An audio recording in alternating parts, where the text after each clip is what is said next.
Thank you so much for your precious time. Thank you so much for hanging out with me today. What I'm about to share is probably the most fascinating video that I ever made for me.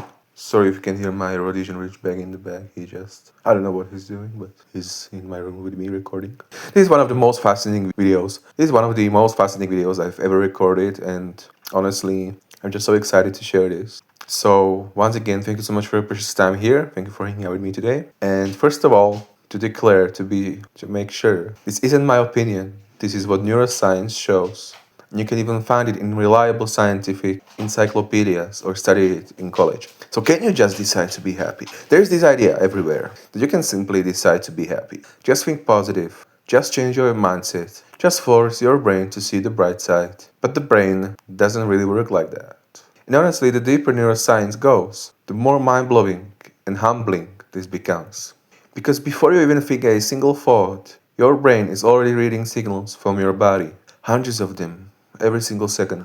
Signals about blood sugar, signals about breathing and carbon dioxide, signals about magnesium and electrolytes, signals about hormones like cortisol, norepinephrine, serotonin, adrenaline, signals about inflammation, hydration, sleep pressure, body temperature.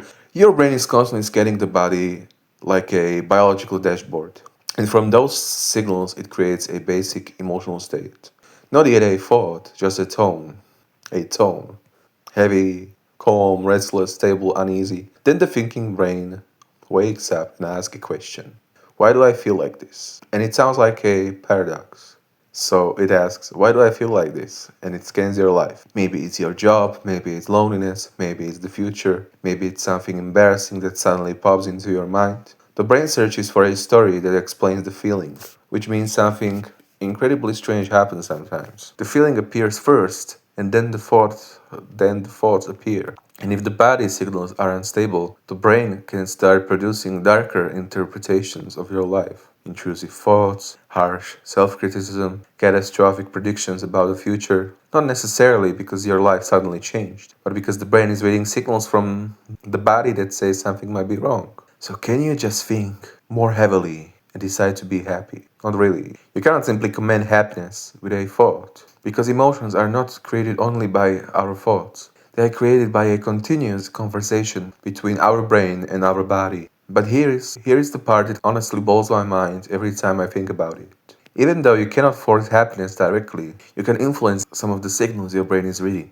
And here is something funny. The things scientists usually recommend first will sound extremely mundane, almost disappointingly simple. But the reason scientists mention these things first is because they regulate entire systems of body signals at once. For example, sleep. Sleep directly influences cortisol, the main stress hormone in the body. When cortisol stays elevated, the brain becomes more sensitive to threats and negative interpretation. But when sleep improves and cortisol stabilizes, something fascinating happens. The emotional centers of the brain become less reactive, and suddenly the exact same life problems can feel more manageable.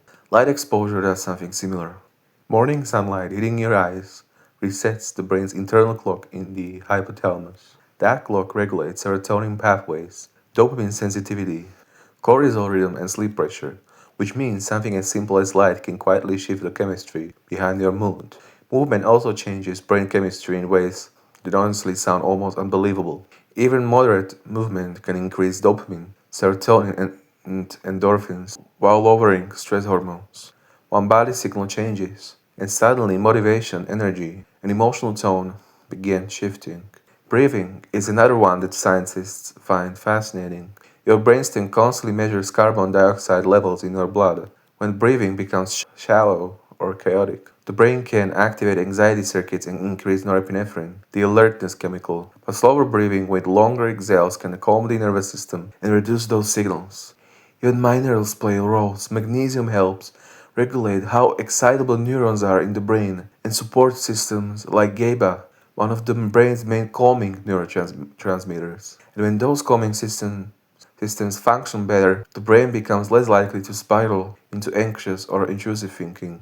Energy stability matters too. When blood sugar crashes, the brain experiences an energy shortage. And when the brain lacks energy, emotional circuits become louder and intrusive thoughts can feel much more convincing. Stable meals and hydration help maintain steady signals that the brain interprets as safety. And something else that scientists find fascinating is predictability. The brain is fundamentally a prediction machine. When life feels chaotic and unpredictable, stress hormones like cortisol and alertness signals like norepinephrine increase. But when daily rhythms become more predictable, those systems calm down. And this is the part that still feels mind blowing and humbling at the same time. Sometimes something as small as one biological signal shifting, cortisol lowering, breathing stabilizing, magnesium supporting calmer neural activity, can change how the brain interprets your entire life. The same intrusive thought might still appear, but instead of feeling like a disaster, the brain may interpret it more calmly. Instead of my life is falling apart, I'm trapped, it might simply become whatever, I'm going to pass through it somehow, I don't care. So happiness it's not something you command with a thought. It is something that slowly emerges when many biological signals move toward balance. Sometimes the most helpful thing is not forcing positive thinking. Sometimes the most helpful thing is gently helping your body move towards stability and balance. Better sleep, more light movement, breathing, stable energy. Small signals that slowly change the information your brain is receiving. And when those signals change, the emotional landscape inside the brain can change too. Not perfectly, not constantly, but sometimes enough to move a little closer toward calm, toward stability, and toward the limits of what your system is capable of feeling. If you want, feel free to hang out with me even more in other videos and explore our thoughts and feelings and emotions even more and the brain. I'm so fascinated by it because it's full of many mind-bending paradoxes and it controls 100% of my life, how life feels to me, what thoughts I'm having, etc. But please, absolutely no pressure. Take care. I wish you so much joy, strength, and resilience in this crazy, unequal world. Like I said, take care, and I can't wait to catch you soon.